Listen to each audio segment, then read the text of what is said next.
quickly mention here, so we didn't hypothesize any main effects, but of course, the way we test them, control variables, main effects, and then the interaction effects. We hypothesize the interaction effects. So these are the results with respect to main effects. I'm probably not going to go through these too much because we haven't hypothesized them, but they are consistent with the theory that we have been, presenting. But I'm going to go to the individual hypothesis. So the first one was the cumulative public board experience, and if you remember, this was the director and the CEO being able to work together because both parties have served on public company boards. So this was supported, and actually I'm going to show the picture. I think it's a little easier. So this is IPO underpricing, and typically it's like lines going down means it's being reduced. So it's a good thing for the lines to go down. What we see here is that the line is not only going down as directors' cumulative public board experience increases. I mean, these are real numbers, 6 board, 7 board. But it increases in a faster fashion when the CEO's cumulative public board experience is high. And what that means is 1 standard deviation above the average. 1 standard deviation above, 1 standard deviation below the average. That's kind of how these two lines are plotted. I think what I wanted to quickly point out here is that, so it's statistically significant, but also I think it was like, I was also amazed that it's a pretty significant reduction. This is the whole data range, of course. Remember, I mentioned the average IPO underpricing is about 13%. So it's a pretty significant drop, within the data range. So it's an important predictor. It turns out that.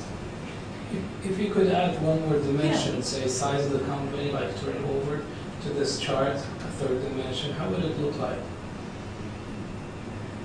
Could it be the case that the intercorrelation between size of the company and the years, because of that result, actually we're canceling out the effect of the size of the company in this chart? Maybe because the company is large, that's why we have cumulative public board experience, and that's why we have that sort of gap.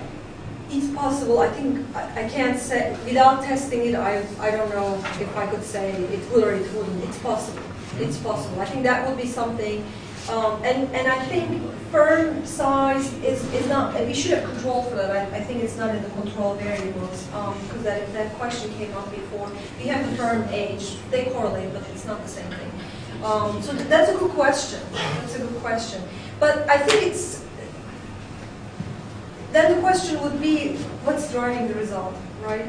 Is it the size that's giving the comfort, or is it the individual, because I think you can still, the best thing would be to control size, right? Then you can rule that out, because even if you have two companies at the same size, they may have different expertise profile in their board. They may have more expertise in the board than smaller firms. Actually, that may not work. I mean, I don't know about your sample size. It is 132, if I'm not mistaken. 260. 360. So 360 is quite nice for a chi-square analysis if you have like two different sizes of companies.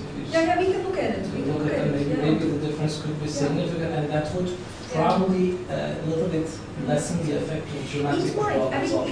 One can look at it as a three-way interaction or split the sample and see what happens to these. Does it go away, or does it bigger, lesser? Maybe you could do a multi-level regression, perhaps. I don't know. That's a good suggestion.